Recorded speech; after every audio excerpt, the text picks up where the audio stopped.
أصل حكاية مدفع الإفطار في مصر. هناك 3 روايات. أول رواية وهي بتقول إن السلطان المملوكي خوش قدم كان جايله هدية مدفع من ألمانيا، فحب إن هو يجربها، والوقت ده كان ساعة إفطار الصائمين وأول يوم رمضان. والناس لما سمعت صوت المدفع فافتكرت إن هي عادة تقليدية أبدعها السلطان ليهم، ففرحوا بيها. وتاني يوم مستنيين الشعب مدفع، ولكن المدفع ما ضربش، فذهبوا الحكماء والعلماء لقصر السلطان، فما وجدوش السلطان، وجدوا زوجته فاطمة. فسألوا العلماء والحكماء عن المدفع، فقالت لهم على انطلاقه، ولكن عرضوا عليها ان هم عايزين مدفع الإفطار وكمان الإمساك.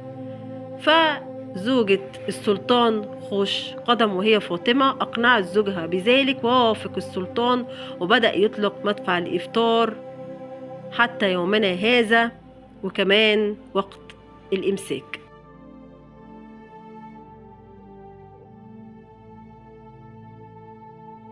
وفي رواية تانية بتقول إن اللي أبدع مدفع الإفطار هو الوالي محمد علي. محمد علي كان مهتم ببناء الجيش، وكان جايب مدافع من ألمانيا، فحب إن هو يجربها. ومن حسن الحظ إن وقت إطلاقه المدفع كان وقت إفطار الصائمين، وكان أول يوم رمضان، فافتكروا الشعب إن هي عادة أبدعها الوالي لإفطار الصائمين.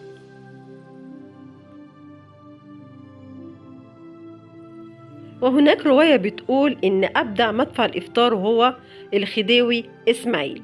الخديوي إسماعيل كان جايب مدافع من إنجلترا، وأخد واحد منهم وداها الأقصر، فحب إن هو يجربها. ومن حسن الحظ إن كان لما جه يجربها كان وقت إفطار الصائمين، فافتكروا الشعب إن هي عادة أبدعها الخديوي. وأعطت الأميرة فاطمة بنت إسماعيل فرمان بإطلاق مدفع الإفطار وقت أذان المغرب وعند الإمساك في السحور في الأقصر. وسمي مدفع الموجود في الأقصر باسم فاطمة على اسم الأميرة فاطمة بنت إسماعيل.